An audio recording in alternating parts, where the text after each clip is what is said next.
બગદાણા કેસમાં જયરા જાહીર હજુ જેલમાં જ છે, પણ તેમની સામે જે પણ કેસો થયા છે અથવા જેમને લાગે છે કે જયરા જાહીર અથવા તેમના સંબંધીઓ તેઓ પીડિત છે, તેઓ હવે એક પછી એક સામે આવી રહ્યા છે, સોશિયલ મીડિયામાં પોતાના વિડીયો જાહેર કરી રહ્યા છે અને પોલીસ ઉપર ગંભીર સવાલો ઊભા કરી રહ્યા છે.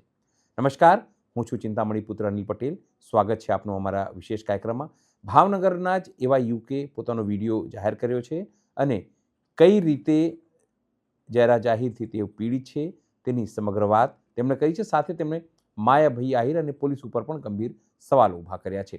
આવો સાંભળીએ આ યુવકે શું કહ્યું છે. મારું નામ સરવૈયા દિલીપભાઈ ગોરધનભાઈ છે. અમે જ્ઞાતિ બાબર છીએ. મારું ગામ નાના ખુટવડા છે, તાલુકો મહુવા છે, જિલ્લો ભાવનગર છે.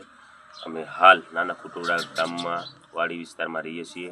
જે મકાન મારું ગામ તળમાં આવેલું હતું તે પવન ચક્કીના માણસો દ્વારા પાડી દીધેલ છે.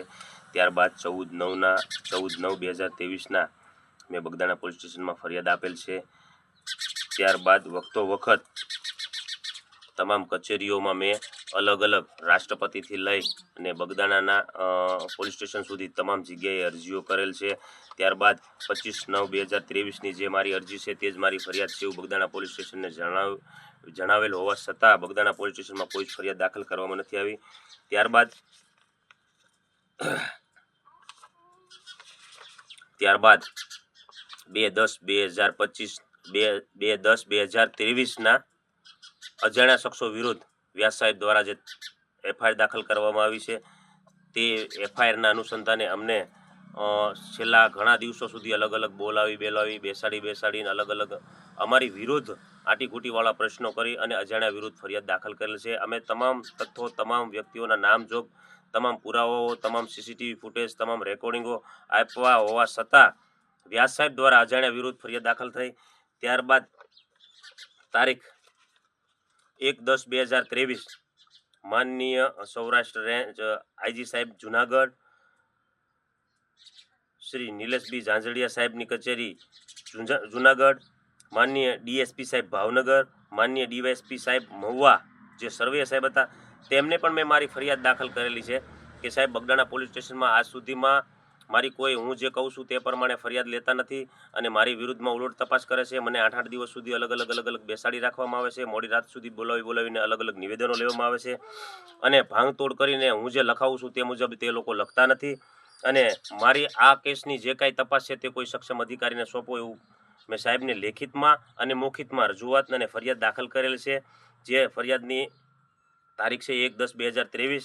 ત્યારબાદ મારી પાસેથી 23 નવેમ્બર 2023 અને 24 નવેમ્બર 2023 અલગ અલગ બગદાણા પોલીસ સ્ટેશનના જમાદારો અને બગદાણા પોલીસ સ્ટેશનના પીએસઆઈ વ્યાસ સાહેબ દ્વારા ખાનગી વાહનમાં લઈ જઈ મને એવું જણાવેલ કે તમે જે રજૂઆત સર્વે સાહેબને કરી છે તેના માટે મહુવા જવાનું હોય તમે ખાનગી વાહનમાં આવી જાઓ અને ખાનગી વાહન મોકલી અમને ત્યાં લઈ જઈ અલગ અલગ 23 નવેમ્બર 24 નવેમ્બર 2023 આ બંને દિવસ અલગ અલગ અમારા પાસેથી સમાધાનો લખાવી લીધેલા, બરોબર, અને અમને વાંચવા પણ નહીં આપેલા, ખાલી સહીઓ કરાવી લીધેલી કે આ એગ્રીમેન્ટો છે, તમારું નુકસાની તમને અપાવી દઈશું, આમ અપાવી દઈશું, એવા બધા ખોટા ભાષણો કરી અમારી પાસેથી સહી લઈ લીધેલ છે. ત્યારબાદ 29/10/2023 રોજ અમે એસપી સાહેબ ભાવનગર અમારી આખી જે કાંઈ ઘટના છે તેની આખી હકીકત ઘટના અરજીના માધ્યમથી ફરિયાદ દાખલ કરાવવા માટે જિલ્લા પોલીસ વડા એસપી સાહેબ ભાવનગરને સોંપેલ છે, ડીવાયએસપી સાહેબ મહુવાને સોંપેલ છે અને પીએસઆઈ સાહેબ બગદાણાને પણ સોંપેલ છે. તેની તારીખ છે 29/10/2023. ત્યારબાદ બગદાણા પોલીસ સ્ટેશન દ્વારા અમને ધાકધમકીઓ આપી અને અમારી સાથે ગેરવર્તન કરેલ છે અને અત્યાર સુધીમાં કોઈ પણ જાતની નામજોગ ફરિયાદ દાખલ કરેલ નથી.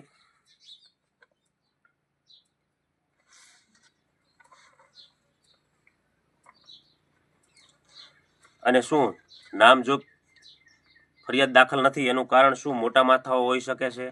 શું માયાભાઈના બંને દીકરાઓ જયરાજભાઈ અને ભરતભાઈ બંનેનો આમાં હાથ છે? અને બંને રૂબરૂમાં જ અહીંયા હાજરમાં હતા. મારું અપહરણ થયું, મારી સાથે મારકૂટ કરી અને મારા જ મકાનના જે કાંઈ બેલાપતરા ઈંટો હતી એ જે ભૂકો અગાઉ કરી નાખ્યું હતું.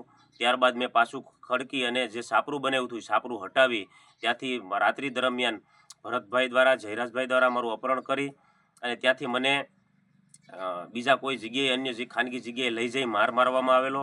ત્યારબાદ મને લોંગિયા અને ખૂટવડાના સીમાડા ઉપર ફેંકી દેવામાં આવેલો અને ત્યારબાદ મેં ડીવાયએસપી સાહેબ સરવૈયા સાહેબને ફોન કરેલો અને સરવૈયા સાહેબ આવેલા. ત્યારબાદ મને મહુવા હનુમંત હોસ્પિટલ ખાતે લઈ ગયેલ. ત્યારબાદ વખતો વખત મેં અરજીઓ ફરિયાદો કરેલ છે, છતાં આજ સુધી નામજોગ ફરિયાદ દાખલ થઈ નથી. ત્યારબાદ 13/9/2025ના એસપી સાહેબ ભાવનગરનાઓને મેં અરજી દાખલ કરી હતી 13/9/2025ના રોજ. એના અનુસંધાને બગદાણા પોલીસ સ્ટેશનેથી નિવેદન લઈ ગયા છે, પણ આજ સુધી આગળની કાર્યવાહી શું થઈ છે શું નહીં અને કઈ રીતની તપાસ થાય છે તેનો કોઈ જ શેડો કે કડી મળી આવેલ નથી. જેથી મારું આપ સૌ મીડિયા મિત્રોને નમ્ર અરજ છે, 18 વરણને મારી નમ્ર અરજ છે કે મારી હારે જે કંઈ ઘટના બની છે તે સત્ય અને હકીકત છે.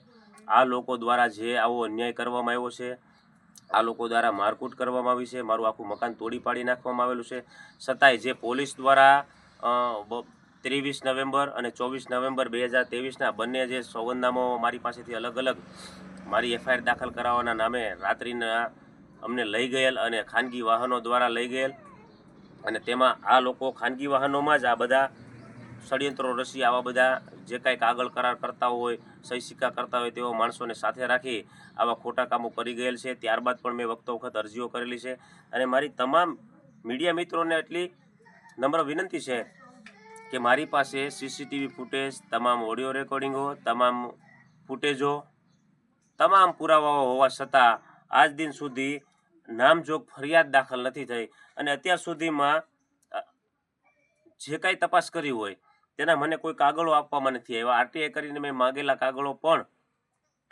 ભાંગતોડ કરીને મને આપવામાં આવેલા છે કે અમુક કાગળો તમને અમે ન આપી શકીએ, આમ છે ને તેમ છે.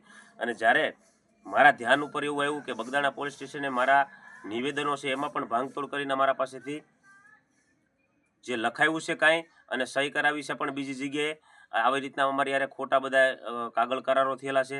તો મારી સરકારને, સરકારના સક્ષમ અધિકારીઓને તમામને મારી એવી નમ્ર વિનંતી છે કે આ મારા જે કેસ છે એમાં થોડું ધ્યાન દોરી અને મને પણ ન્યાય મળવો જોઈએ. કારણ કે આ નવનીતભાઈ બગદાણાવાળી જે ઘટના છે તેમાં નવનીતભાઈની પાછળ તો એમનો આખો સમાજ હતો.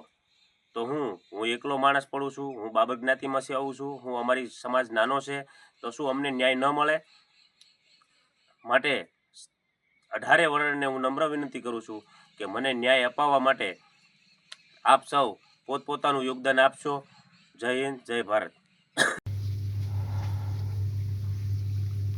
હાલો,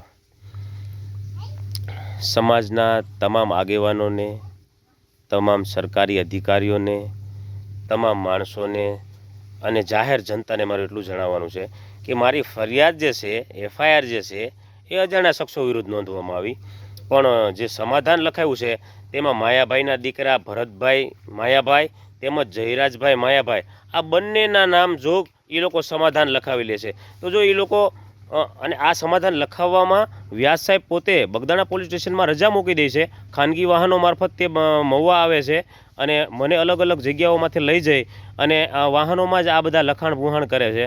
તો મારું આપ સમાજને એટલું જ કહેવાનું છે ખાલી કે બગદાણાના પીએસઆઈ પોતે રજા મૂકી દેતા હોય છે, પછી પાછા આવી રીતના આ જે સંગઠનો છે, આ જે મોટા માથાઓ છે એની સાથે રહી અને આ લોકો આવા જે કૃત્ય છે એને દબાવવામાં પૂરો સહયોગ કરતા હોય છે. અને એફઆઈઆરમાં કોઈ પણ જગ્યાએ નામ નથી લખ્યું સાહેબ, પણ જે વ્યાસ સાહેબે સમાધાન લખાવી લીધું એ સમાધાનમાં માયાભાઈના બંને દીકરાઓના નામ વ્યાસ સાહેબ પોતે લખાવે છે, વિક્રમ વારોતરિયા પોતે લખાવે છે, જગદીશ હરદાસ ચાવડા પોતે લખાવે છે. એટલે આ લોકો પોલીસ છાવરતી હતી પણ એની કર્મની કઠણાઈ તે આ લોકોએ એનું સમાધાનમાં નામ લખાવી લીધું છે. આ જાહેર જનતાને જાણવા જોગ સંદેશ છે મારો. જય હિન્દ. આ યુવકની વાતથી આપ કેટલા સમજ છો જરૂરથી કોમેન્ટ બોક્સમાં કમેન્ટ કરજો. એ સિવાય અમારી યુટ્યુબ ચેનલ લાઈક કરો, સબસ્ક્રાઇબ કરો, બેલ આઇકન દબાવો. સાથે અમારી વેબસાઇટ છે www.gujaratplus.in, ત્યાં પણ જઈને તમે વધુ અપડેટ થઈ શકો છો. અત્યારે માટે બસ આટલું જ. નમસ્કાર.